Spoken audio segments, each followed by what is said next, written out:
interface is a chungus. I know, it's a Scarlet XL. XL. I don't know. I didn't even know they had the XL like that. I don't know if it's called the That XL. thing's I think it's just the big Scarlet. The big boy, big red, big red. We call it Carl. Do you actually? That's cool. No, we don't. I don't know what we call it. That's actually, I love it. Its name's Carl. You know, all right, Carl the interface. I'm not into like naming things. Like people name the animals they kill. I'm like, why? Like it's just an animal. Unless it's a dog or a cat, you should name it. But if it's a chicken laying eggs, it's like, all right, like. You don't name the chickens? I can get away with chickens. Do you have any chickens? You have to name the chickens. I don't have any chickens, not yet. You were gonna, I thought. At some point. My neighborhood allows them. I just haven't made that leap yet, you know? You're in a residential area. I am, but they're like cool with hens. But I don't. No roosters. I don't see myself keeping my house forever. And I don't really want a bunch of chickens free ranging in my yard, tearing it up. Yeah, that's fair. That's fair. They do eat like everything too. They do. They do. They'll eat chicken nuggets, dude. I know this. I have. I have an uncle that feeds his chickens chicken, and my mom will bring. No way, oh yeah, dude. and my mom will bring eggs home. She's like, "You want some of your aunt and uncle's eggs?" And I'm like, "Absolutely not. I don't want the cannibalized chicken eggs." They're probably real good, dude. I don't know. That's high protein eggs. I think man. I've had them before I knew that fact, and they were just like regular. They weren't like red yolks or anything. Look, I don't eat people. I don't really want like to eat chicken eggs that ate chickens. Okay, well, you know, it's a fair point. I'm thinking of something that I would hunt for that would eat that eats other things. Bear of its own species. What is it? What does it? Bear would be maybe one thing, but I don't I can hunt see that. bear. Bear's awful. Apparently, it tastes terrible. I heard it's like you could get pretty sick. Trichinosis. Yeah, it's if you don't cook it all the way through, it's like a parasite. It's like salmon, but pumpkin seeds, dude. I actually should start doing that because I have this weird thing. I saw this thing on the internet today. This guy he had like a fresh Costco salmon fillet, and he's like, bro, and it's like parasites were like crawling out of the salmon fillet. He's like, this is supposed to be fresh and from Costco, man. And everyone in the comments were like, dude, that's so fresh. The parasites are still in it. Like, they're like, you just gotta grill it, and then they die. Pumpkins, dude. Yeah, or just give it some seeds. pumpkins. Yeah, but that's why I like freeze the crap out of my fish before I eat it, and I air fry it. Oh yeah. I mean, I try to get the wild caught. I don't get that farm raised garbage, you know. No, the farm raised is good. The wild caught is the parasitic crap, man. No, it's the same damn thing, dude. It's not the same thing. The wild caught is objectively better for you. The farm raised salmon is just terrible, dude. Don't buy farm raised food. Okay, well, don't buy farm raised salmon. I want to hear the argument, but let's pray first, if you want. All right, we'll get into that. Father, Son, Holy Spirit, amen. Lord, we thank you for this day. We thank you for this totally impromptu podcast. With my dear buddy Christian, we just ask that you bless our conversation so that it might bear fruit, deepen our understanding of your will, and give you great honor and glory. And we ask for this through Christ our Lord. Amen. Father, Son, Holy Spirit. I'm growing out the mullet, by the way. I'm just going to shave my head on the sides and then just go to work, and everyone's going to judge me, but I'm going to be like, whatever. Okay. It was in my head. I just had to say it. But what do you got there? I don't know much about that, but I'd love to know what you think about it. Can you put that crap away, dude? What is that, dude? What? All right, well, I'm just going to ignore it. What does he have in his pocket, Bethany? I don't know. I don't know much about that, but I'd love to know what you think about it. Do you have like a speech problem now or something? You gotta have notes in your pocket. I don't know what you're talking about. So for a little background for everyone, we've been spitballing for a couple minutes, but Christian is a good friend of mine. He now lives in the land, Cleveland, Ohio, with his wonderful wife and daughter. We lived together for a couple years at Duquesne. I don't know. I enjoyed his company. It was pretty good. Anything to say? You're gonna go to one of your cards?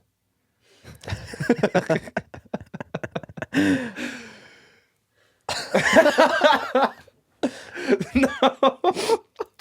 I wish I knew the answer to that, but unfortunately I don't. I hate you. All right, what's going on in your life, man? What's going on? I'm here doing the cast. I'm a new dad. Still kind of a new husband. Yeah. Working a lot. Trying to live a healthy life. And What's that mean, healthy life? Are you talking about food? Or are you talking about spirituality? Or are you talking about everything? I mean, I'm always talking about food, first of all. you are. You are always talking about food. Yeah. Make America healthy again. Yeah. Let's go. I mean, spiritually too, I think I think I'm learning a lot more about them going hand in hand. And I think that's like encouraging both aspects of my life. How does it go hand in hand with you, particularly? I think everybody. I think I've been doing a lot of reflecting on like, I don't know, the body as a temple of the Holy Spirit, and like I don't know, it's food in this country is just like a big rabbit hole. And as soon as you start like uncovering the pieces to it, you just like fall right down it, and then you just can't stop falling down it, and you realize like how most of our food system's just like built to like make you unhealthy essentially. So, and it's not even like you could try to make like general good decisions, I feel like, in your shopping and what you eat, but even when you're doing that, it's like there's always like another level, So I don't know. I totally agree. I've been listening to some podcasts on that, and it kind of freaks me out. Like I just told Bethany I'm making my own bread now. Yeah, tell me about that. Dude, it's What you been great. doing? The first loaf was a success, Okay. but it was kind of dense. What are you doing? Are you doing sourdough? What are you doing? No, I just started off with like an artisan loaf. Oh yeah, it's very fancy. But essentially, I just got a Dutch oven, and I got special flour. It's like 00 flour from, I guess it's from Italy, but it's like literally so simple. The ingredients are just like wheat. Like there's all this crap. You probably know what I'm talking about, but it's like all this they crap cut flour, right? that they have to enrich the flour just so it's shelf stable for a while. And when you cook with it, it doesn't.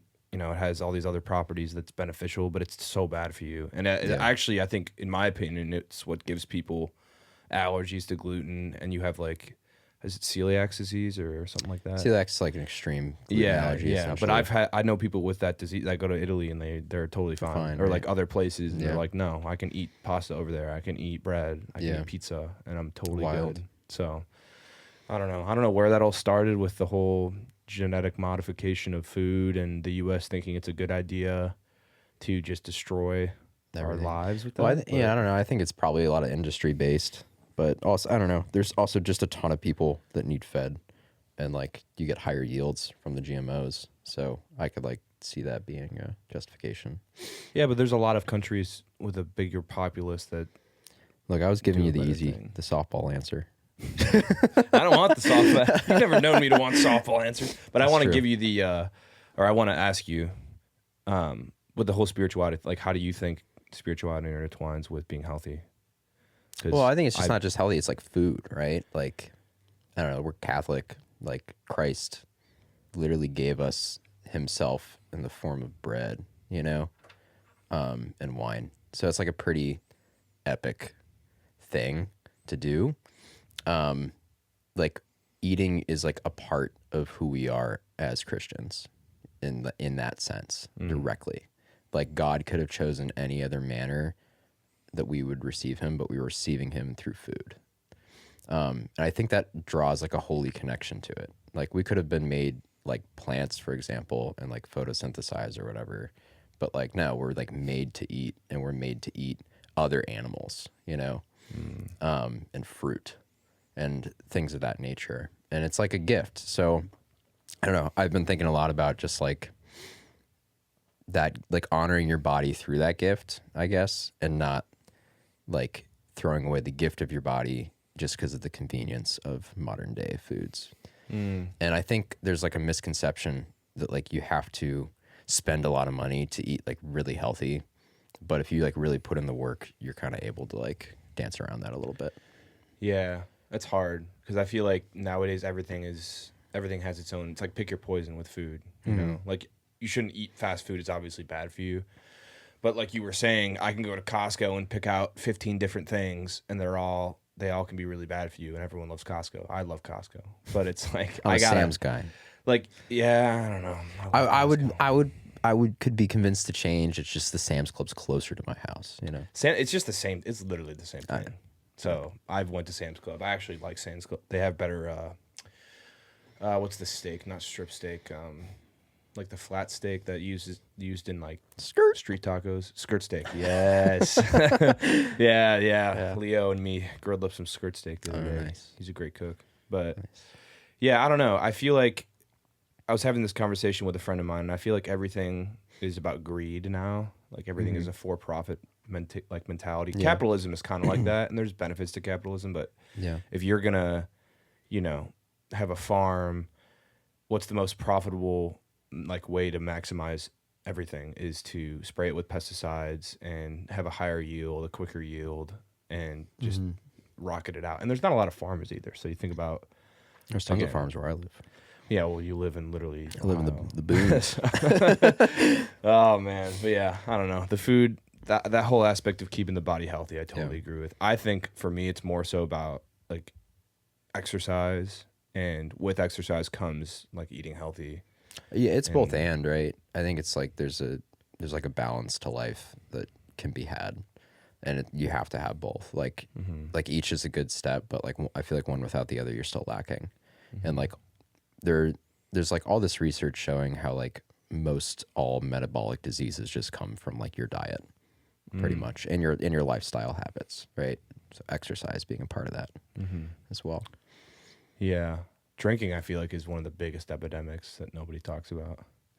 Yeah, I don't know. I don't drink, so I don't really like look into that as much. And I also think about how, again, Christ's blood is in the form of wine. I'm like, that's pretty cool. Yeah. Wish I could drink, but well, I don't think drinking's bad by any means, but you can pick out a bottle on the shelf and kill yourself with it in a regular store. You know what I mean? Yeah, I guess you're saying. Yeah. Like, so, I mean, it's literally poison. And we have fun with it. I don't know. It's also like all probably GMO processed as well, because it's I don't know. A lot of beers, gluten, right? When I'm drinking a Miller latte on the boat, I don't want to think about the GMO in that in moderation, those brother. Yeah, moderation. That's true, except with whiskey. And that is the problem. Yes, exactly. Yeah. Exactly. Spirituality. So how do you tie that in? What's your prayer life like with the full-time work and the kid and the wife? Like, it's a lot different. I feel like adulting is like definitely a different form of prayer life for me, and I think I'm still definitely adjusting to that. I feel like there's always prayer. It's just looking a lot different. I feel like my preference used to be a lot of like silence and holy hours and things like that, like many years ago at this point. But now it's just like I just don't have the time. And like if I could do that, that's great. But yeah, I mean, like I have a little family now, so it's like a lot of family prayer, but also just like kind of morning, night, and on the go. You know, you got to get it in where you can get it in. On the run. I feel that. It's a very big adjustment though when you are used to praying a holy hour every day, and then you kind of get off that trend because you're doing other things and it's good stuff. And I'm like, I feel like I'm so much less holy. I'm like, man, what the heck? And then Father Scott's like, no, like you're good. You're not going to go to hell or anything. Just like pray on the run. And I'm like, but it's so much better to sit down and pray. And he's like, if you can't do it, then you can't do it. I mean, yeah, I guess I get it. It's also like, I don't know, you got to think like, not to like put Jesus off, but like, like out of heaven, you know, like that's, I guess heaven, what heaven's going to be is just like being with God, you know, and having that time then. Pure adoration. You know, and I'm not saying like, I don't want that time now, but you know, I would love that time now. Yeah, get to God, get to the gates, be like, you didn't give me that time then, man. Come on. Do not see the gates. The narrow way. Yeah. Oh, man. Yeah. How's work going? It's going good. I like it. I'm just working hard. I'm going back to school in like a week. So what? Yeah, for doing what? a master's in cybersecurity. Yo. Yeah. Where so at? Be good. Just online. Oh, nice. Online. I was gonna. That's like that'd be so hard for you to go in person No, somewhere. it's not happening. So just doing it online. So starting that up. Let's That'll be go. good. Yeah. What about you? How's Work's good. I'm figuring myself out. No one ever asked me questions. I'm like not used to this. Yeah, I think with work, it's ministry seems to be much more busy right now for me. And then I get to work and I'm confident in what I'm doing and do my job. And then the rest of the day in the afternoon is just either working out or going to do ministry stuff. And then the chaos of that is Bethany experienced. Yeah, I mean, how's being a dad? I haven't really asked you that. Oh, here we go with the cards, dude.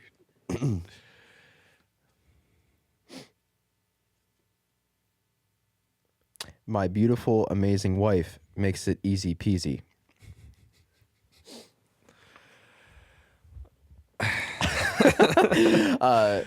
She wrote those. I know. I hope she gets a laugh out of that. Yeah, I'm sure she will. Good. It's wild. It's weird to like look at your child and be like, see yourself a little bit, and you're just like, whoa, that's kind of crazy. And there's also just like another human. I know you've had dads, like new dads on here before, so I won't go all crazy on this, but just like really cool to have your own little human that you're like, I'm totally responsible for you, and you're like the cutest little thing in the world, and you look oddly like my father-in-law, but you know, but it's weird because you just look at your kid and you're like, you see yourself, you see your wife, you see your family members, and you're just like, oh, like That's wild. This is like our kid, you know, this is my wife and I's kid, you know. Yeah. And I don't know, I think it's been good. It's been fostering a lot of conversations in my marriage just about like one of the things that we really want to do is like in this well-being theme, this health theme is also financial health. And just like not only like we're raising our kid and hopefully more kids, God willing, like intentionally with health in mind, and just like I feel like your health is the greatest gift outside of like your faith that you could really be given by a parent, you know? And so we're trying to be very health conscious for her and the ones that follow, and just like really going through everything and just like feeding Marie really well as she's been pregnant, and then also like into breastfeeding just to like really get this kid like totally souped up for life, you know? Because I feel like the foundation of what your gut is like, and your guts kind of controls essentially your health for your whole life, like starts in the breast milk, you know? So we're just like giving her like the best food we can possibly find, and just like really getting her fed really well to start her out. Yeah, that's super interesting. My sister, when she was breastfeeding, I got a nephew now, but she was just saying like how crazy it is, like what breast milk provides for a baby. Yeah. Like all the antibodies and all this stuff. Like if you're sick, it'll give them the antibodies so that they don't get sick and all this stuff. I was just fascinated. It's by really it. cool. It's really, really cool stuff. Have you done any hints of knowledge for me about that stuff? Because I feel like you're so not just breast, your but milk? like I can't lactate. What happened? No. Yeah, I mean, just like there's when you are married and start having kids, like there's books that are just like, Yeah. eat this, don't eat this, like really good for your baby, not good for your baby. And like, So you went deep. You went deep. oh yeah, I mean like, and those are just like organic herbs. Like you can like, of course, like there's just like, we don't feed Marie like any seed oils anymore at all. Like we try to only feed her grass-fed food, non-GMO, like no hormone ads, none of that crap. And we've kind of mostly stopped eating vegetables, like not all the way, but like a good portion of the way. I don't know. I'm not, and I'm no expert on the vegetable part, but honestly, I think it might be a scam. Vegetables are a scam. This is a hot take. Sorry, VeggieTales.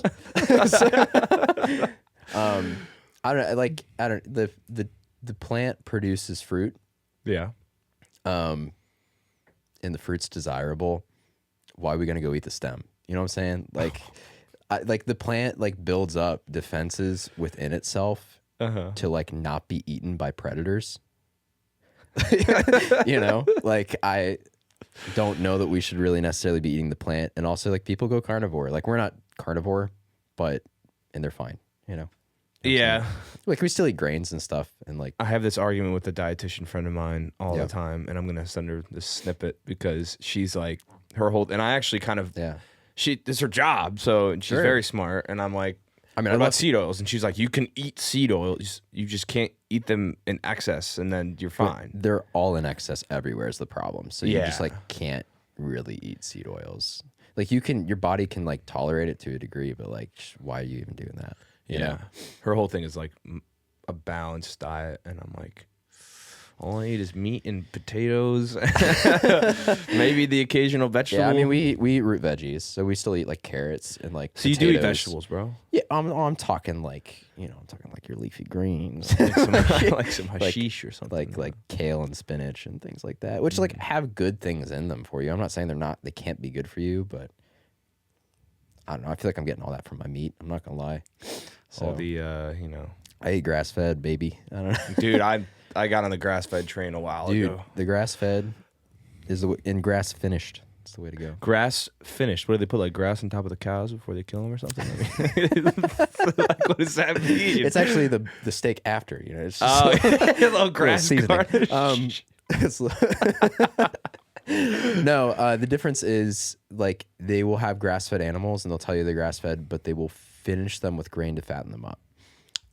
So you want a grass fed, grass finished animal. And the problem with grain is they're basically just feeding them soy, and that's just Yeah, like, that's not good. soy's like the worst thing in the world. I don't know. Like soy can be like okay, I guess. What about sometimes. soy sauce, man? What do they eat in the winter? The cows. The cows? Oh, Bethany's about to fry them. I don't know. I'm not a farmer. There's no grass. You get it. You get Not the everywhere. you get Yeah, no. You there's also store up the different grass types of grass. with Yeah, hay, store it up. and then Hey. yeah, and Yeah, then that's you not give grains, them though. hay in the winter. That's not like a corn or soy. You So know, you're okay with the hay? hay's grass. That's a good question though. I would like to know the answer. What they'd be doing, but Can you look that up real quick? Maybe. I gotta. you got your personal assistant. That's crazy. Dude, I know, man. She doesn't get the Does she chance follow to look you stuff around up. and just like Yeah, like gets she me like coffee, your like almost you like your own AI? know. Bethany AI.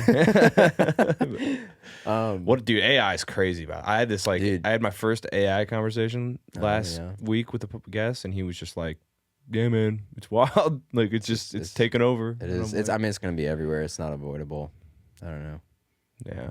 It's I've had like I think I used to be like scared of it, but I honestly like don't know that I am anymore. It's just kind of Yeah. like is what it is. It's one of those things that's coming whether you like it or not. It's like a cell phone. Like that was happening whether you liked it or not. true. You know. True. I don't know if I'm fully into the perspective of it's going to take over things. I think it'll be a tool as much as we allow it to be a tool. Yeah. I didn't mean like take But it over messes up a lot. completely, It's but- not foolproof. Like at work, I work with Yeah, I mean, QA it's stuff, and young. it's just even ChatGPT. If you look up court Mhm. cases and you ask it for responses and you actually ask it to Yeah. think like a human, it'll actually input. It's helpful. It's helpful. But it'll yeah. input incorrect data sometimes. So it's not foolproof. At least Yeah, not for sure. yet. But For you sure. know, We'll get there. yeah. We'll get there. How does that? What do you think of technology with like the aspect of faith in mind? Like, are you gonna give like do you think it just intertwines? Are you gonna like?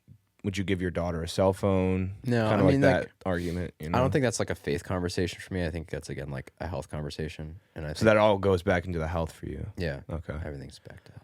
It's like faith. So you're and health. yeah, It's everything just is all integrated back and into like health. healthy faith, you know. No, That's I mean it awesome. is because like I don't like we're not letting her look at screens like as much as possible now. She's like 4 months old. Like Yeah, we're she's just young. not. I know, but like there's still like we have phones, we have iPads, we have computers, we have a TV, like you know, but I'm not letting her look at screens, and I don't know how long I'm gonna do this for, but Yeah. I've noticed every time a screen's on, her attention's immediate to it, Really, and she's just like into the that's super know, interesting. into the screen, and I'm Mm-hmm. like, okay, this isn't good.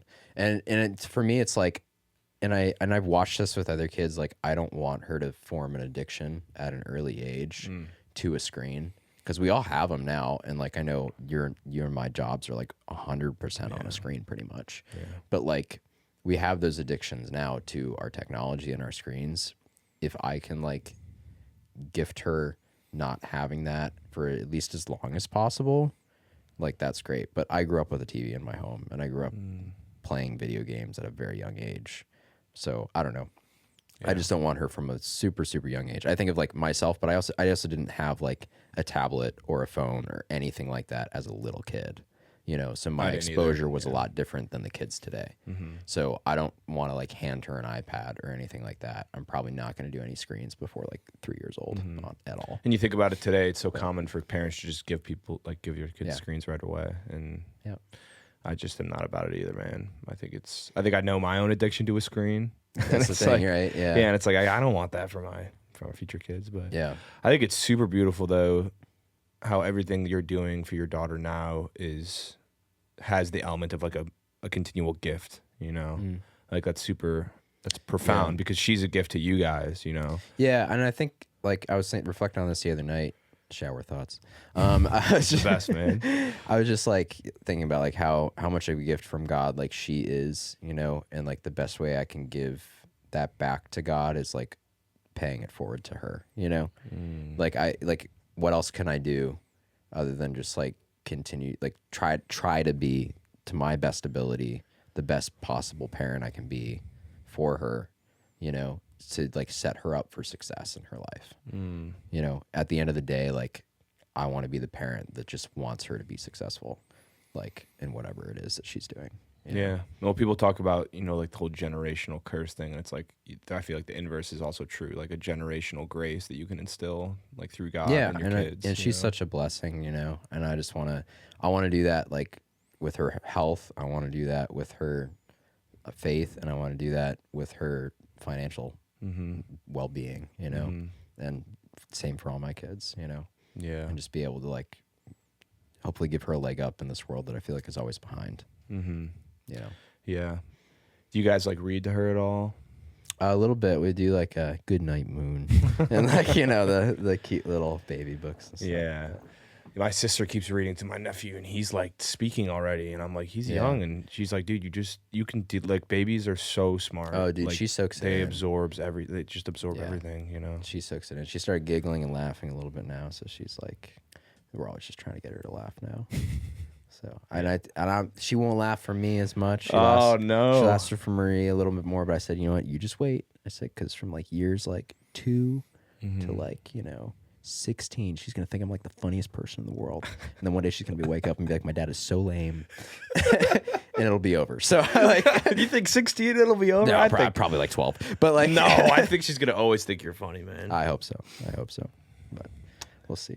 You're a funny guy, man. I mean, I told you when we started this podcast, feel free to just do whatever you want, man. I haven't heard a swear word yet, so that's a positive thing. But no. It's the first time this ever happened. We'll have to think about that. Oh, yeah. You just recycled through 2, man. You got to keep them in order. Marie, this is a problem. It's a real problem. Yeah, so we're just trying to do that for her and just like set her up to be successful and just love on her in that way, you know, as well as like our day-to-day parenthood. How has that changed your perspective in your faith, like having a daughter? Like, has that drastically changed the way you pray, or is it just like more praying for her? Or I think like it changed when when my wife got pregnant. I think that was like the change. It was Okay. like, I remember I was talking to, I think Peter asked me this question like a few months in, like when we told him that we were having a baby, and I just said to him, I said, the difference has been like before it's kind of like, you know, you have things to pray for, and now it's like you still have things to pray for, many of the same things, but the prayer almost changes to like, okay, Lord, but like if nothing else, like help this baby to like be happy and healthy and like, you know, like full of you, you know, just like if nothing else, like you want nothing else but for her to just be like well, you know. wow. So it's like kind of like that in a lot of ways. And then yeah, you pray that you're a good parent and you know screw her up. Seems like you've been doing a really good job so far. Oh, we're man. trying. We're trying. The day I saw her in the city, because that was the first time I ever saw your baby in the city. I was walking to work. For everyone, this is backstory, but I was walking to work like 2 weeks ago, and oh, what did you say to me? All I hear is like, hey, or something. I'm like, who's yelling at me? It's freaking 8 o'clock in the morning. I was yelling at him across the street in the middle of Pittsburgh. People turning heads. Like, what this crazy dude doing? And then I was just like, oh my gosh, yeah. And then she looked just like you, man. I was just like, it's literally a mini Christian. Yeah. But yeah. It was amazing. So it's good. Take a sip of that water. I need some water. You got any special chemicals in there that give you No, dude, this is just filtered. high quality H2O? Well, high quality. Well, I mean, it's high quality as you can get where I live. Yeah, no tap water in Pittsburgh, right?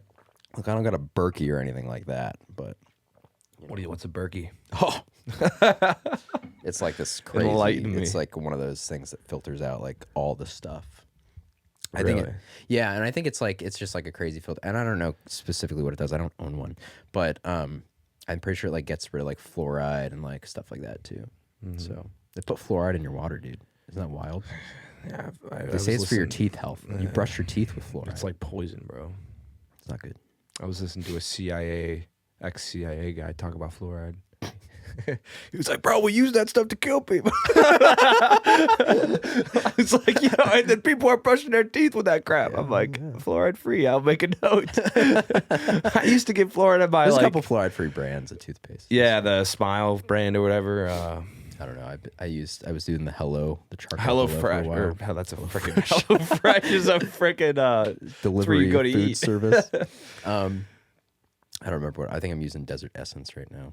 Desert Essence. It's probably like $10 a bottle, dude. I don't remember. It's lasted me a long time. I'm pretty like good with my toothpaste habits. I'm not a big glob guy, you know. I'm like a little. Yeah, you don't need a big glob, Yeah, you know. But some people are. Some people are big glob people. I can think of a couple big globbers.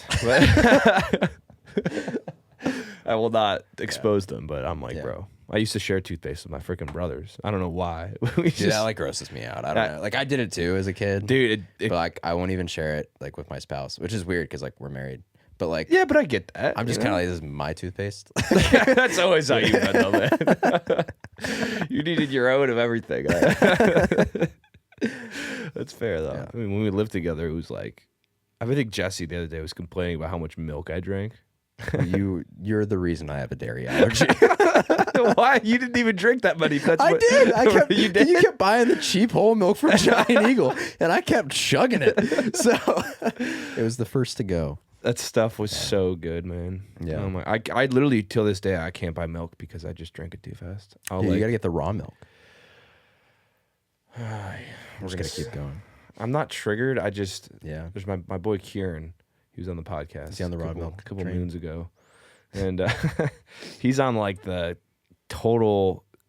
I don't want to say crazy train, but it works really well for him. But he's You go deep very enough, consistent. you might end up on the train. Yeah, but I don't want to get obsessed. You know, like I get that. There's got to be some moderation. Like we still eat out, yeah, you But, should. like, not often because everything hurts us because we just like have detoxed everything out of our systems now. So But that's crazy to me. Yeah. That you were eating whatever you wanted. Oh, and then as soon as you forever. started Yeah. detoxing from it, you can't anymore. Yeah, your body adjusts and it's like, yeah, that was poison. We're done with that.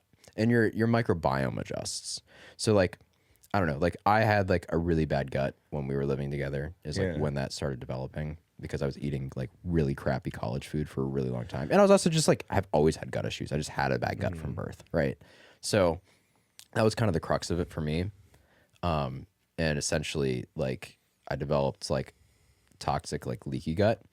And so I was just becoming allergic to a bunch of things because it was basically my gut lining barrier completely like dissolved and food was just going like directly into my bloodstream. And then my white blood cells were like, what's that? Attack it. So I started gaining a lot of allergies. But like one of the worst things for your gut, I know you're talking about like the Italian flour earlier, but like the gluten, like just straight up GMO'd gluten's like so bad for your gut. but there's something particularly in the gluten, the enriched flour. Yeah, no, and it goes. That it's like I wish Bethany. We got to work on.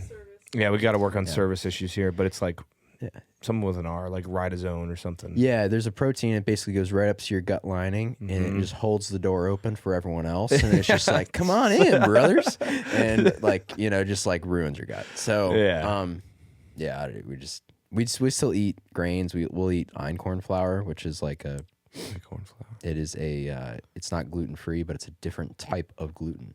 So we're able Whoa. to tolerate it. Yeah, it's like a different structure of gluten. So it's not the same one that's in the GMO. It's actually really cool. I'm kind of a nerd about this. All right. No, So I love it. Keep going. The einkorn is an ancient grain, and when we refer to ancient grains, it's just essentially non-modified. But einkorn is what our modern wheat has been derived from. So it is like the purest, earliest form of wheat that we can trace back to before we GMO'd the crap out of everything. So I like to think of it as like this was like Christ's bread, you know, Whoa. in a way. Like this is what like they would have been, the Jewish people would have been eating, you know. Aren't there several ancient grains though? There are. I think, Like quinoa and I is one could be of them. very much wrong, but I think this is like the closest thing that we have to like what Jesus would have been using at the Last Supper. The most ancient. The most ancient. What do they call Doctor Strange? The grand something? The most ancient? The ancient one. I don't know. I haven't seen a Doctor Strange film in a while. I know. I rewatched WandaVision the other day. I heard that was terrible. I didn't watch it. Yeah, I mean, it was like really good until it wasn't, you know. So it was decent. I mean, I heard there was like witchy stuff in it, and I'm like, It gets a little witchy. A little sus. But I mean, I don't really care Little about that Salem stuff, action, but you know what I'm I've saying? always been a wimp with horror movies and things, Yeah. and I'm like, I get it. wouldn't be able to sleep. stuff's messed up. It's not very spiritually healthy. No, yeah, come on. What's wrong with you watching WandaVision? The whole talking about all this spiritual health, and now you're Yeah. Yeah. I'm out of water. Bethany. There's a spigot right there in the corner. Yeah, then we got this room used to have a shower, I guess. So Oh, we have really? a little That's spigot wild. there, yeah, or a sink. Maybe not a shower. Shower. Oh, that does look like a toilet. That looks Well, like a thanks. toilet. No, thing. you know what? I didn't want that. Dude, the Pittsburgh potty in the podcast room? That's crazy. The Pittsburgh Potty Podcast. Never. So why did you do the buck up? What's up with what was the inspiration? Why did I Why are we do- here right now? Why did I do I'm asking you this? some questions because we didn't have an agenda. No, yeah, that's fair. I think I did this for one because I saw a need and I couldn't really ignore it anymore. And I saw a need in myself as well. I wanted to push myself to be a better man. I wanted to push myself to stop believing the lies that society tells us as men, to, be complacent, to sit back and watch, to let people do things for you. And in your faith, even in Catholicism or Christianity, the whole aspect of like, you don't need to lead, you don't need to step up. God will take care of it, Yeah. And I'm like, I don't believe in the providence gospel, like God will take care of it using faith, the faith that you give him, which requires action, like faith without works is dead. Yeah. So I kind of had that all in my mind, and I'm like, well, I want to do a podcast, and I was just like, I want to do it legit. And my buddy came in and he's like, dude, this is way too legit. I'm like, and I'm like, perfect. But he was like, you could have just done it less legit. And then I'm That's like, funny. yeah, but that's just not who I am. So It looks good. It looks good. I like being in here. It's a vibe. I know it is a vibe. I'm waiting for the deer head on the wall to, appear. I mean, we tried with that. Maybe we'll get one over here. Yeah, you know? should just for me to look at, I Yeah. guess, Yeah, just a blind. We should hang stuff up. It's such a boring wall. it is. Yeah, I don't know, but I just kind of saw a need, and Nice. I also in myself was like, I'm tired of talking about things and not doing it. Yeah, So I just did it. it's cool. Yeah. So I just did it. And then I was just like, yeah, it just worked out. Like That's cool, man. Bethany was crucial, and I've said this before on the podcast, but Bethany was integral with everything, and we were in here day after day, repainting, and gosh, this is just vinyling the whole wall. I hate the vinyl. That's like my number one enemy. This stuff? Dude. It Yeah, looked good. Turned out nice. I know. This is a pretty rock solid stuff. No, dude, I was behind there. drilling This into ain't this. Joe Fritch's room. I was drilling into this wall, and they have two brick pavers in there for some reason, because this building was built in like freaking 1750.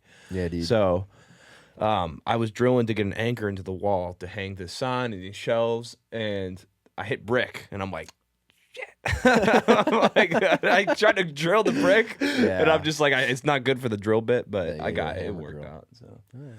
yeah, That's good. it worked out. But yeah, that's my reasoning. But I don't know, man. What do you ever want to get into like doing any sort of ministerial work in like the church, or you kind of does that interest you at all besides what you're doing for Praise Nation?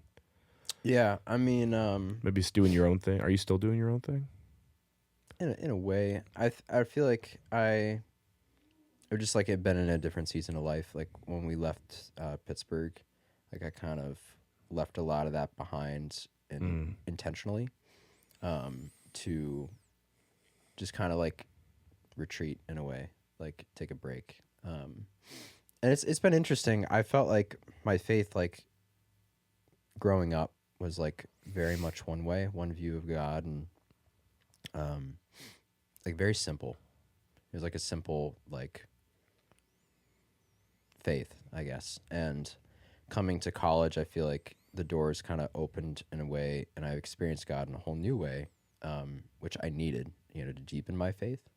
But I feel like going back to, like we lived at my parents' house for a little bit after we got married, because we had a situation we had to leave Pittsburgh, and like that forced me to retreat back into this simple faith, and I think it's been very sobering in a lot of ways, and it's been very healthy for my faith life, and I think I've just been re-exploring my faith in that, in God, and who He is and how He's present in my life and my family's life, and just trying to relearn in a way, Yeah. How is that like what do you when you say simplicity, what have you fallen in love with in that aspect? It's just like, You don't have to do everything. You don't have to do Yeah. things, you can just I don't know, like when we were in the communities that we've been in, like here and stuff, like obviously like faith is such a big aspect for us, and just everyone's always talking about it and talking about God and talking about faith, and you're doing like tons and tons of prayer, which is like all like beautiful and good things, but I don't know, like Jesus also like went to the desert to like retreated and like went not so much to the desert, but like went to the mountain to pray alone, and like so I feel like it got me like out of the chaos of the community in a way, and just like to the mountain with Jesus to pray alone, if that makes sense. That makes perfect sense. Yeah. Yeah. There is a chaos to even good community. There's always Yeah. a chaos for there. sure. Yeah. And I think it's been really healing in a lot of ways, and like very just like I said, rehashing a lot of things, but it's beautiful. I like Yeah. it. I'm happy I'm there. Yeah, no, I think that was one of the best decisions you ever made personally. But I was so sad. I Christian was hate like, the I'm Pittsburgh leaving roads, you. dude. And I'm like, we were like at PNC, and he's like, I'm leaving you. And I'm like, no. And I'm like, probably a good decision. But yeah, I mean, it's so funny because it's like sometimes I'm so tempted to just like move away, not tell anyone. But then God reminds kinda me I did have that. responsibility. No, but that was the right move. I like, told some people. literal Irish definitely goodbye. texts I was getting like, "Hey, you coming to this thing?" I'm like, "I ain't there."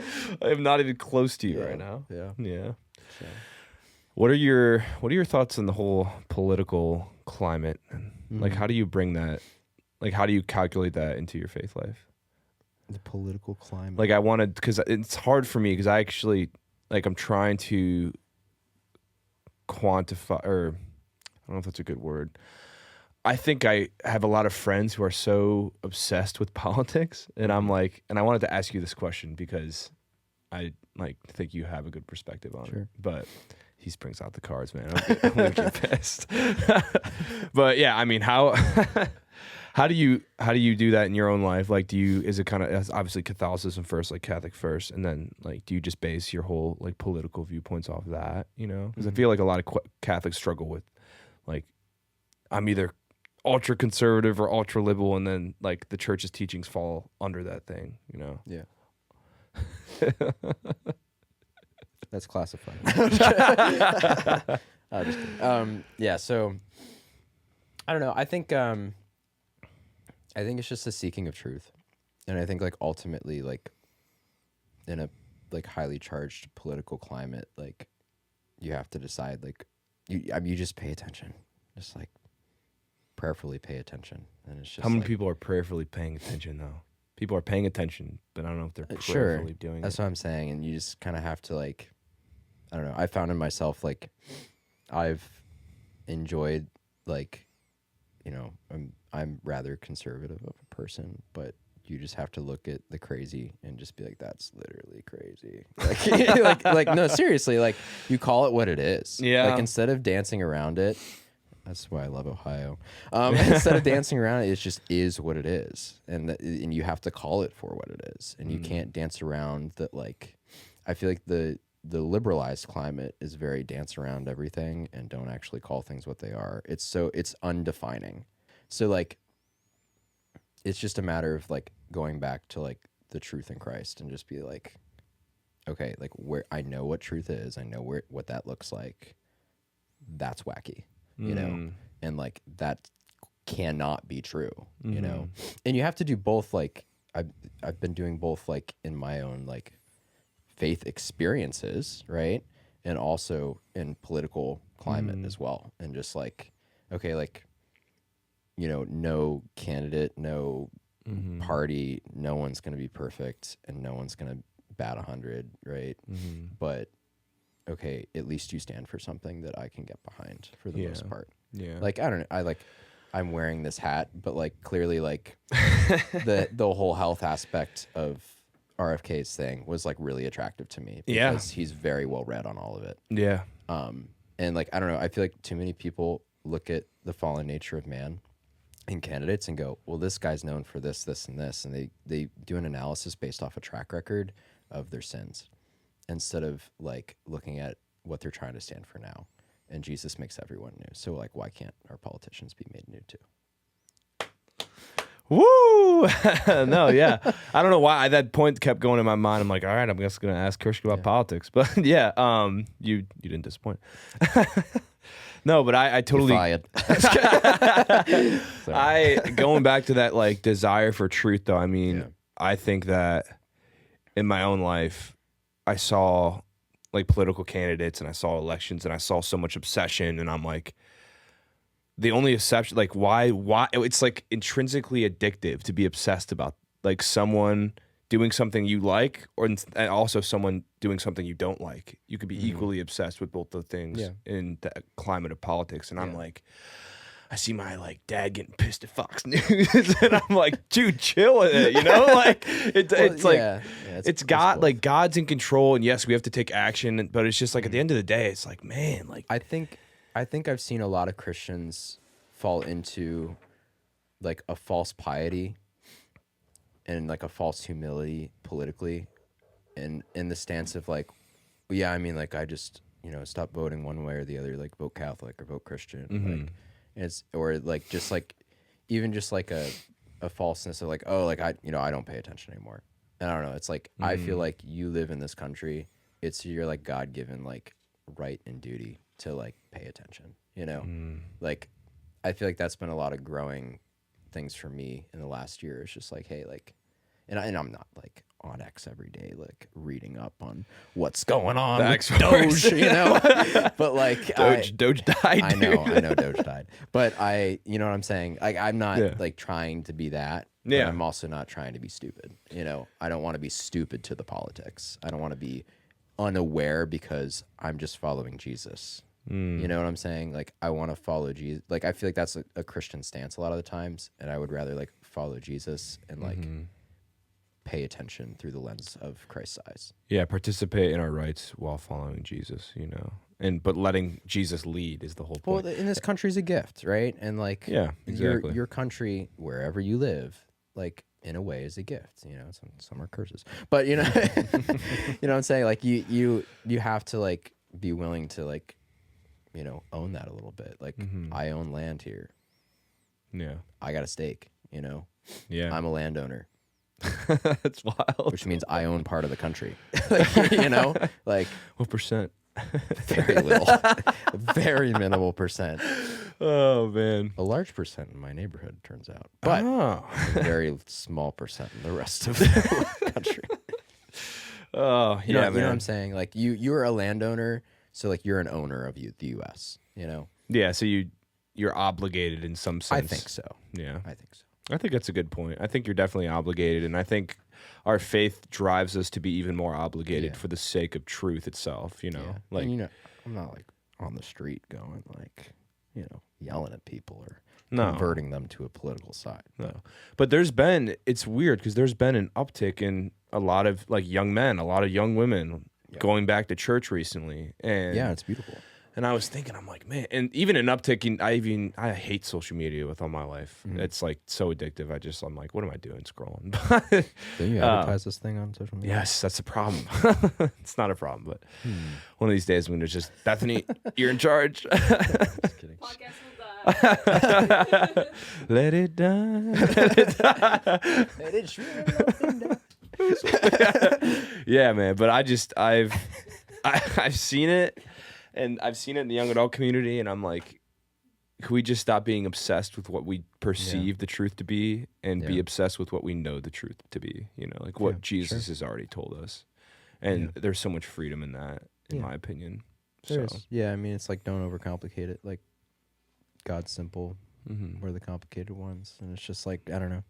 Yeah. Everything with faith, I think I've seen it be simple and it's beautiful, and I've seen it be really complicated and it's just messy and like anxiety inducing.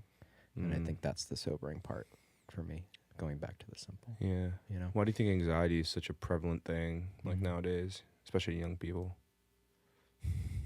y'all got bad guts. No way. No, it's I going know. back to Seriously, I'm serious. I'm Okay, serious. I okay. mean, like, there's. I think, like, I'm not putting it all on that, but like, I think a lot of our mental health issues come from how poorly we eat. Like, genuinely, I genuinely believe it. And like, the better I eat, the better I feel mentally. Always, you know. Wow. And exercise goes a long way, and all that. I think that's why we're an anxiety-induced society. And the devil, I think, takes this and just runs with it, you know?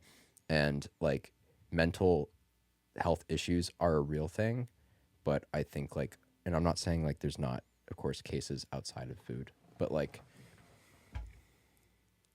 what you're feeding your body with physically is how you're feeding your mind as well. You know, it's the nutrients your body's taking and using to run itself. So if you're like feeding it like crap, you're going to feel like crap, and you're going to think like crap, and you're going to be depressed.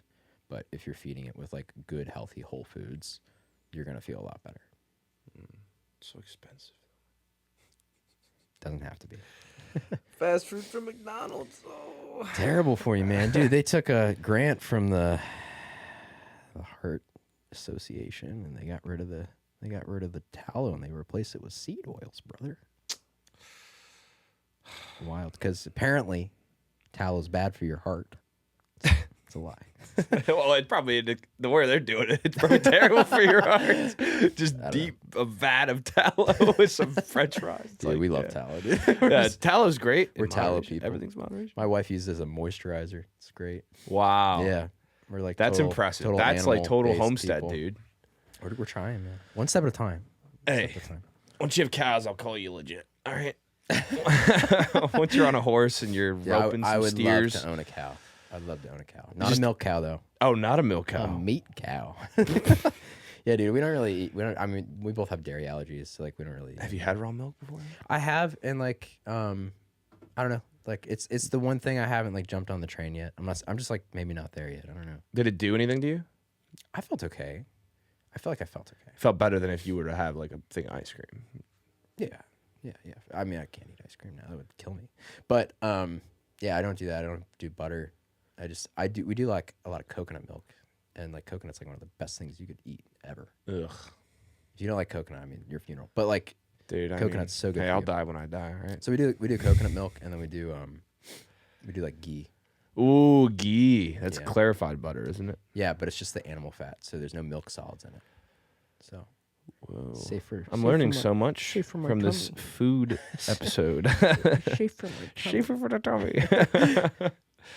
Oh man, I was hoping we were gonna get an impression, so I'm just gonna let it go. But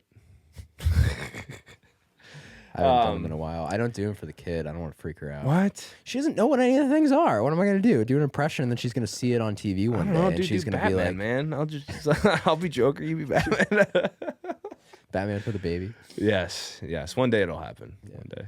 Bat Dad. Remember that guy? Remember that guy on Vine? Bat Dad. Oh, I wasn't allowed to have Vine. Oh, yeah. Way back. I don't think I day. had Vine either. It just showed up on YouTube Reels or whatever. I don't know. YouTube Reels, huh? Anyways, Yeah. I don't Sorry, know we're what you getting. asked me. I got completely derailed. Yeah. No, it's all right. Tangents are a part of the experience. So. Cholesterol Here we go. might not be a bad thing. Yo, Kieran thinks the same thing about cholesterol. Yeah, so I mean, like, your body naturally goes up in cholesterol when you get older, and the pharmaceutical companies are like, what if we just, like, gave them pharmaceuticals that What if lowered we the made cholesterol, money? and then we made money, right? But I don't know. That's like straight up why they cut using like beef tallow at McDonald's. But cholesterol makes sense that it would go up as you get older. It's literally made to protect your heart. So why are we lowering old people's cholesterol? Money. Dude, it's all about money, man. It's all about that Dude, next. follow the money trail, and you will Dude, go I'm down. telling the you. rabbit hole. People are gonna like watch this episode and be like, "This dude is whacked." This dude's on drugs, bro. You literally probably are, though, in a way. Well, no, not really. I mean, that's I mean, the you whole used to- point. Well, I remember you used to, not drugs, but you used to take like this beetroot powder and all this stuff, and I was like, Beetroot powder. you took some Hell weird. no. You took some weird. That sounds good, though. supplements. I would Dude, like it's some real beetroot good for you. Shout out Kieran. It's really good. It's really good for you, apparently. Though. No. The radish or something. What'd you take? That, Oh, the Spanish black radish. Dude, that stuff smelled like shit. Dude, that thing is wild. Dude, you just need supplements, bro. No, I'm just kidding. Dude, I know. I mean, do you know? Supplements are good. They're Supplements helpful. are good. A little zinc, a little. I take a little fish oil, Ooh, little omega-3. little omega Omega-3. so fishy oil. little fishy oil. I take some Minchex as well, some I don't know what that magnesium. is. Oh, magnesium. Yeah, Magnesium. magnesium is good for you. Yeah. Yeah. Joe Rogan's constantly talking about Yeah, I take magnesium, and zinc, magnesium. and he's like, "You gotta take a shit." I'm like, "Ah, Yeah, whatever. I'll just eat a McDouble in the morning." I got a bunch of I take stuff for my heart too, because all my COVID heart issues. But it's a whole different tangent. We can get into it. No, I mean, one's leaving I think this. the original point was just talking about anxiety and depression and just Oh, like sorry. how it's so prevalent now. Yeah. And I've asked different guests this question because I thought they were going to give me different perspectives. And, you know, some of it's like, hey, social media and scrolling, it all and goes attention into it. span, and then it all goes into Sure. it. But I'm just trying to find like a silver lining, you know, like in the midst of such chaos, I think is a good way to put it. And people are so nervous about everything, and they have a right to be. Like, how do you convince someone, or how do you convince someone to say, like, you know, Christ is the answer? You know, like, we've all lived similar lives. I've lived a terrible, anxiety-ridden life, Yeah. and Christ has always been the answer for me. He's been the desperation Hail Mary answer, but he ended up being the answer, you know? So it's literally, but that's what, why can't, I ask myself this all the time, like, God, why couldn't I just figure this out earlier?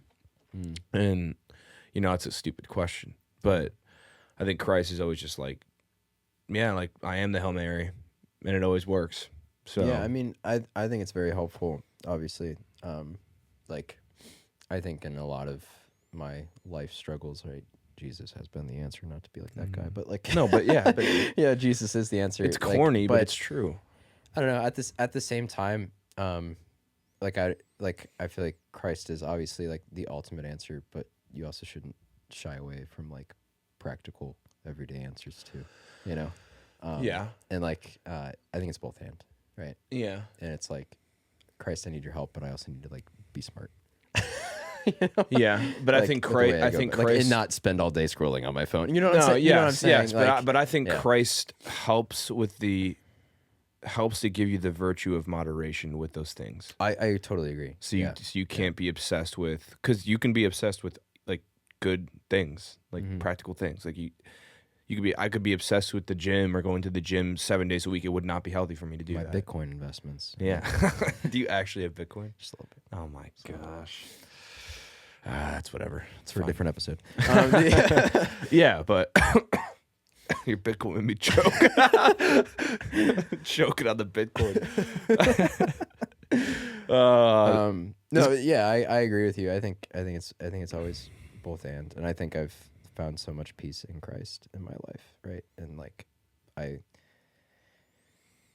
like obviously like he's the savior of the world, but like there's also like the personal aspect of like experiencing the saving. I don't want to say that people are like, you accepted Jesus as your Lord and Savior. Like, like Throw him in the water. like, I'm saying like there's like a little faith in doing like there's a little faith in like being able to proclaim that, but like I feel like this faith seed grows in experiencing it. You know, it's like not until you like encounter the living God that you're like able to like fully say your yes. You know, if that makes sense. At least that's been my experience. No, I agree. Yeah, I think something you said really hit me. It was I think you said like you would need to experience the saving. Yeah. Or something like that. Yeah. Yeah, that's like whoa. You know, like how many? You do. I mean, you have to experience it. Like Jesus, you can hear all day long like Jesus is your savior. Jesus saved you, but until you experience the saving mercy, you're not gonna understand it. Mm-hmm. Yeah, because we talk about like faith without action, faith without works is dead. But I feel like God is the first one to do action. You know, in a faith journey. Me and Ella, now sister Isaiah. Mary Isaiah. Man, I'm so bad with this dude. The Sisters of Life get all these names, and they were my friends once, and they're still my friends. But now I'm like, oh, sister, I forgot your name already. I'm so sorry. Sister, what's your name again? But she used to say that there's often several moments in one person's life that they can point to of like these indelible marks on their heart to where they really knew beyond a shadow of a doubt that Christ is real and that his saving mercy is real. Yeah. And no matter what you do after that, you can't deny that happened to you, you know? Yeah, and I feel like, I don't know, I feel like when I go through like times of like, sorry, I'm blanking. When I go through like times of like challenging my faith, like when things are challenging my faith, like, and it's like really hard and you just kind of like want to give up, I feel like sometimes like my prayer just comes back to like, well, Lord, like I can't deny you. Like I've seen too much, you know, like I can't, there's no way I can deny it, you know, like what you've done. Yeah. So like as tempting as it can be to like walk away in this moment, like I literally can't because I'm bound by my faith, you know? Bound by your faith. What do you, like, you're just saying that's what that means to you? Like, yeah. Like to me, like I've, and it's not like a burden, you, God. No, yeah, not in a burdensome way, but just like I'm bound to like what this belief is, you know, because I've seen it with my own eyes. I've experienced it with my own heart, you know. I've felt it myself. You know. Yeah, moment of conversion. Yeah, a moment of conversion myself. So it's like, okay, well, I can't deny you. Like, I just can't deny what you've done. Yeah. Sounds like a St. Paul. I mean, it seems like all the apostles had those moments, you know, but it sounds like a St. Paul moment where just like falls off his donkey. He's like, holy crap, you know, like, oh. And she's like, yo, St. Paul's going to have a moment here. You got to go tell him. And, and then he's going to build tents for 3 years and then he'll be fine as a penance. St. Paul was probably a mean tent builder, man. I mean, like, dude was slaughtering the Christians. So, I mean, tents, I feel like he got up pretty easy. Ain't gonna lie. Yeah, man, those conversion moments. I mean, because, you know, doing this podcast, dude, I've thought a lot about, like, you know, Lord, am I doing anything useful? Like, am I doing anything good? Like, do people even care? In the sense of, like, am I giving people hope? I think is my main, like, one of my goals is like, you know, Lord, I want people to hope that they can be better, to hope that, especially men, like to hope that they can be stronger, to hope that you can make them this way, to hope that you can reveal who they are to themselves. Yeah. And it's an interesting journey, man, because I'm like, Lord, it's just up to you, you know? And it's so amazing when you hear people, it's like, I don't know, man. Like my little cousins will text me and be like, "Bro, your podcast." I'm like, "You guys listen to that?" Like, what? Like, you guys like that's like I wouldn't listen to me if I were you, but because I hate listening to myself. Good thing but- I'm not you, brother. but Yeah. it's just it's cool. It's cool to hear that stuff, Yeah. and it's cool to hear that Yeah. like Christ is impact. doing some sort of work in this, Yeah. and obviously he made it happen. But yeah, and that's why again, like I'd love bringing people on like you, people who I've had faith experiences with, because it's another level of, I think, communal intimacy that I can share memories with people, share memories of faith experiences and faith journeys. And that's why I think I'd love to do the whole storytelling element of this. Like Sean Ryan does this as well with, like, obviously a You military mean a background. 17-hour podcast? Yes, dude. Oh my gosh. They're great, Sean, though. if you ever see this episode, which you probably never will, you gotta cut them down, bro. Like I can't. I know some people love it. It's not for me. I love it, dude. I'll listen to like an hour of him, and then I gotta skip. Yeah, no, I I think did he listen does- to the entire Afghanistan withdrawal though, but Oh yeah, I think I listened to that, that one was too. like 4 or 5 hours. Yeah, no, his podcast is incredible. But yeah, man, I mean, it's just we'll see what happens. But I had a point, and I totally got distracted. Sorry. No, it's okay. Sean Ryan. Yeah. Sharing communal faith experiences. Thank you. Wow. The extra brain Make sure to cells. thank the AI so she doesn't turn on you later. Oh, the AI, Bethany. She's gonna like start flying away. The hard drives. She's got all. Too soon. Too soon. Too soon. Now I'm distracted again. Sorry, communal experiences in faith. Yeah, but I feel like since we kind of bonded throughout this past couple of years and living together, and like obviously just making more memories with community, and getting people on here who can also share their communal memories. Yeah. It actually inspires people to do that themselves. Like you can't grow a life of faith by yourself. I think it's almost impossible. And that's just my opinion. Unless you're a monk and you're just gonna go live in the desert. I say it's pretty possible. But Yeah, well, it's possible. no, I get it. But like Christ it's a also special call, founded the church with intention of community. Yeah, and I think you're only going to be better off for it, in the long run. And Man is not made to live alone. who was that? Fulton Sheen? I don't know.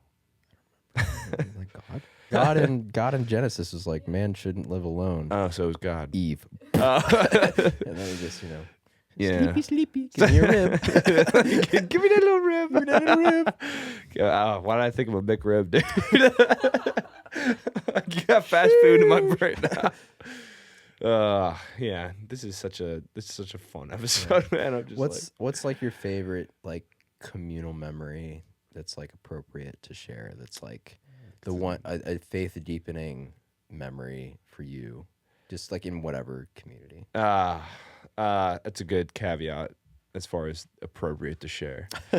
I mean, this is Buck Up After Dark, so it is literally dark outside. It's like 9:30. Subscribe to the Patreon for the extra, for the inside details of the memory. Just kidding. I love how Matt Fred's like, I'm doing a little extra episode on my Patreon, and I'm like, I'm not signing up for terrible that crap. I accent. know. That was a terrible. It was. version. I don't know how to do Australian. No, dude. me neither. But I would totally. I love. He sounds really cool. I know he's a great guy. Wallet, You should get him on this thing. dude, that'd be a dream. Jordan Peterson's above him though, for sure. As far You have to clarify what that means. no, sorry, my dream guy is Jordan. Matt Peterson. Frad, Jordan Peterson is above you. I didn't say it. He did. He's a holy guy, Jordan Peterson, man. He is. I'm reading his book right now, We Who Wrestle with God, and it's incredible. But I'm going back to your question. Man, I think one of my most faith-filled Personal encounters. Go ahead. Yeah, I know. I got you. Personal encounters definitely would be. I had one in my mind. It's late. I was walking home from partying a little bit, being a little sinner boy, A little survey size. a little survey sauce extraordinaire, Connoisseur. and too many survey sauce. Let's just say that. And I saw Peter Malapali on a bench. One day we're gonna get him on here. That'd be good. Wonderful man, seminarian of the Diocese of Pittsburgh. Shout out Peter. But he was just sitting there, and I'm like, all conveniently, and I'm like down in the dumps, and I pass him, and I want to talk to him. And he's like, "Hey, Max, hey!" I'm like, "Son of a..." Yeah, I was so, it's like, So I walk over. He's like, "Sit down." And I'm like, "No." I'm like, "I don't want to I sit got a down." paper to print. Yeah. Oh, I didn't actually. We'll get to that. But I sat down with him, and he was just like, "What's going on?" And we just had this beautiful moment of just like, I knew for some reason I can trust him, like just randomly. And I knew him of like, to be a trustworthy guy, but I didn't really know him, but got a sense that I can trust him. I just kind of told him everything. Like, was just like, yeah, I'm not doing well. And it was the first time someone actually like received my heart and didn't try to fix anything, but it was just like, it was just like, here, yeah, let's just talk, Wow. And I feel like guys are missing a lot of that. Like, guys love to fix things and to make things right and to correct. And I'm like, what would happen if we all just shut our trap and listened over a nice cigar and a glass of whiskey to someone, Like, I've had the best conversations with Joe Fritch and Leo Murhout over a cigar and a whiskey. Like, the most profoundly impactful, deep conversations. And it's because... Well, it's firstly because we're actually doing something, so we don't feel like we have to do anything else.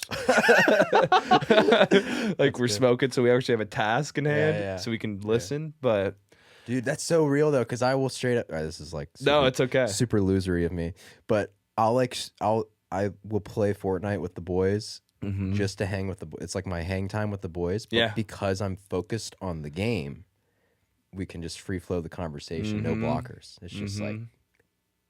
Yeah, exactly. And that's why people smoke on podcasts and drink on podcasts, because it's like they don't, which we have drinks, but we don't have smokes. So I don't think we'll ever do that, because, I think we'd burn down the monastery.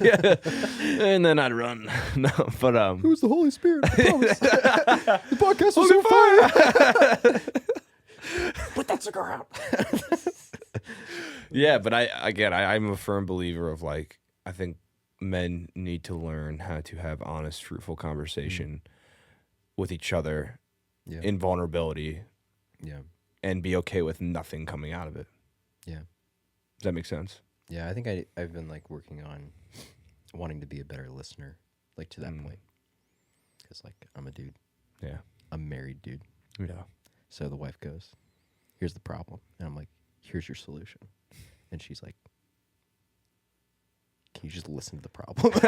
And I'm like, "I did, but here's the solution." Yeah, we're always about the solution. And then she's mad because I gave her a solution to her problem. But I'm a dude, right? So this is what I do, and that's like, she just wants to be heard. So I'm learning this lesson to listen better, and I want to listen better. I want to be a better listener. It's for you, babe. It's for you, Murray. He's on record now.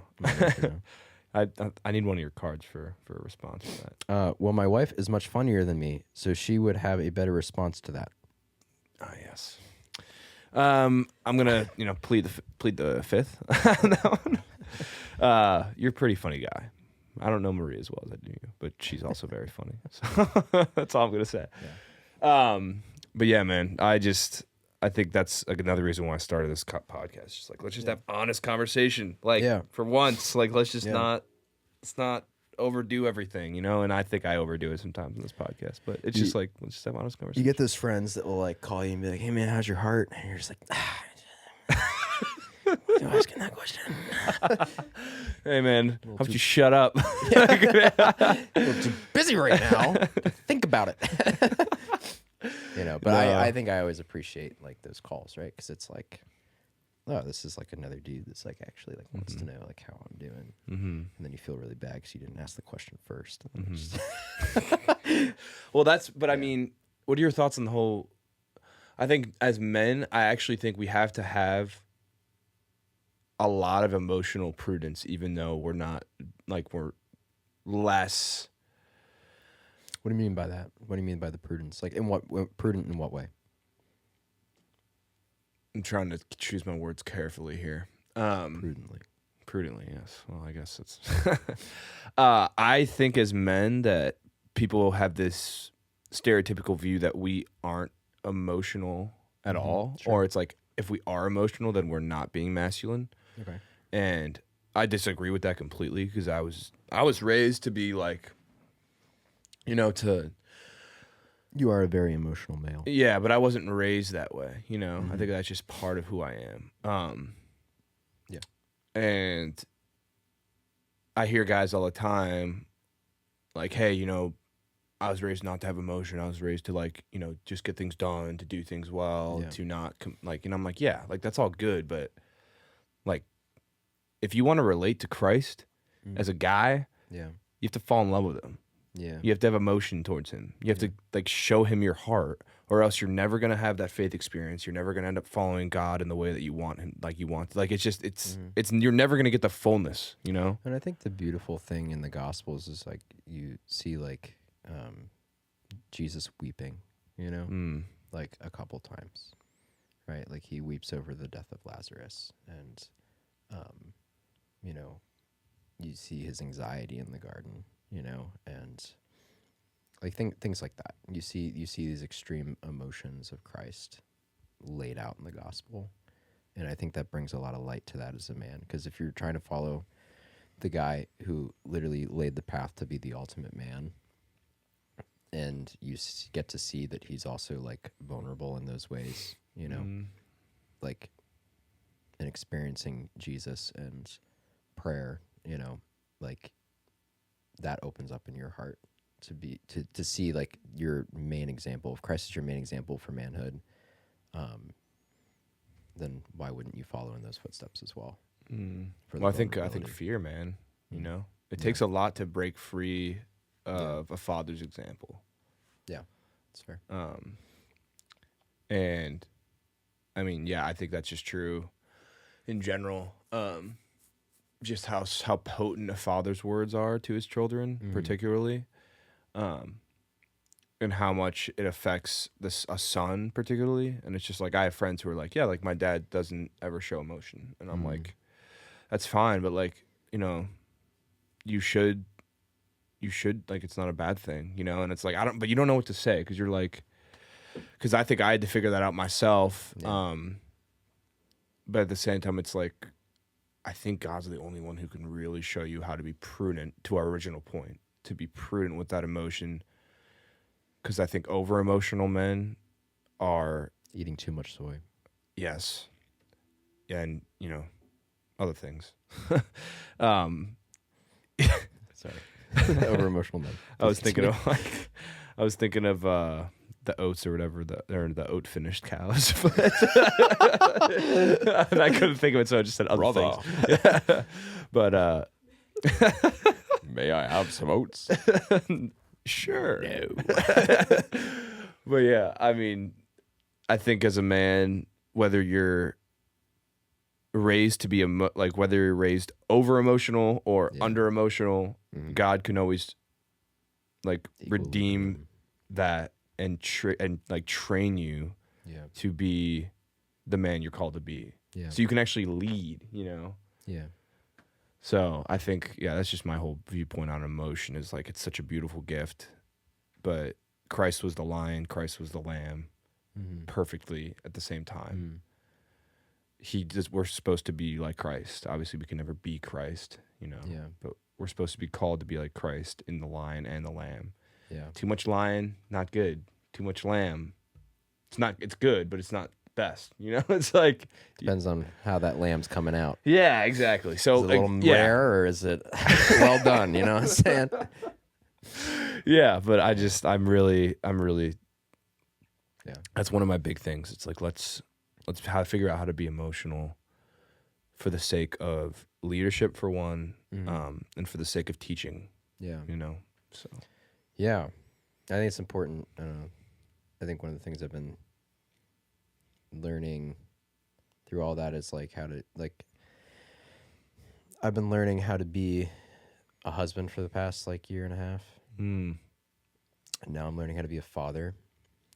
And there's this like third category, like those two things I knew were coming, right? Yeah. And there's this third category, like out of left field now. It's just like, what is that? And it's learning how to be a husband to a mother, Whoa. Yeah, which has been a shock. I've been like, whoa, like, and like I have a very beautiful, wonderful wife. That was not on one of my cards. That was one of the things it's from my heart, not from my wife's predestined hand. But the like just like learning that has been such a like you have to.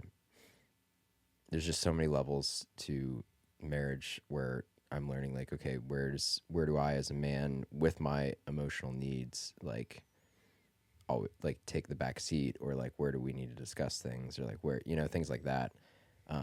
Like all these things just like come up in marriage and you're just like, whoa, it's just wild. It like brings to light all the things, and like I'm just learning how to be that husband to a mother, and it's like teaching me manhood in a way that like I haven't yet encountered. Whoa. Yeah. That's incredible. And I think part of being a man is like, hey, let's be okay with the unknown journey, the unexpected journey. It's like you had no idea that you were, like, again, you saw those two things that you knew you had to be, and then this one just kind of surprised you, or? Yeah, I think it just like didn't realize it was a thing. Yeah, exactly. Until I was there and I was like, oh, yeah, this is a thing. Yeah. and like I knew how to be a good husband, and I knew how to be a good father, but now I have to be a husband to a mother. And like that's just such an incredible thing, because I get to see my wife become a mother, and like get to see her like, and she's an excellent mom. Like she's amazing, absolutely excellent mom. Like could not have asked for a better wife to be a mother to my kids. And like I just am learning just how to be tenderly loving as a man as well. Like I feel like you were talking about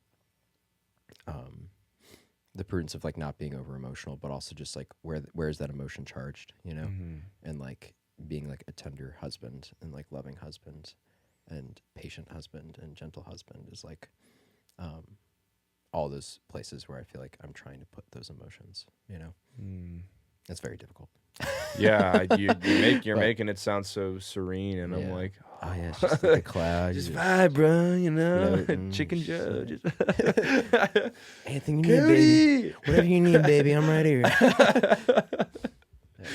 Oh man, what are we at as far as time, Bethany? How long have we been yapping? How long do you think you've been yapping? 2 hours. No. One hour 30. Perfect. What the bros yapping about? Yeah, we've been yapping. Been yapping. It's good though. Well, do you have any last messages you'd like to say to the people? I always give people this opportunity, and they always are super uncomfortable. But any words of hope or wisdom? Hope or wisdom?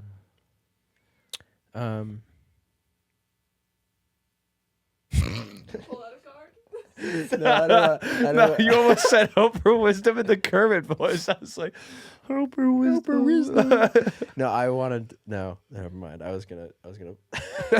I'll tell you after. But no, I mean, just like, I think the key points of this podcast, just like a quick, like summary, from like a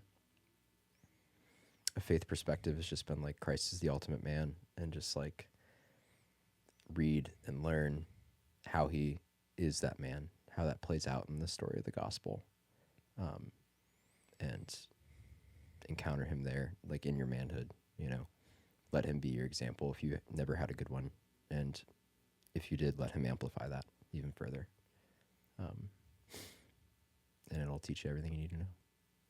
Praise God, man. Well, thanks for coming on, bro. You're welcome. Appreciate it. Love it. Oh. And maybe eat vegetables. Probably not. Peace, everyone. What else do you want to talk about, bro? I mean, I'm not prepared, so. Bro, this is your podcast. I'm just here. I'm totally not prepared, man. I don't got anything. How are the ladies treating you? No, shut up. We're editing that out.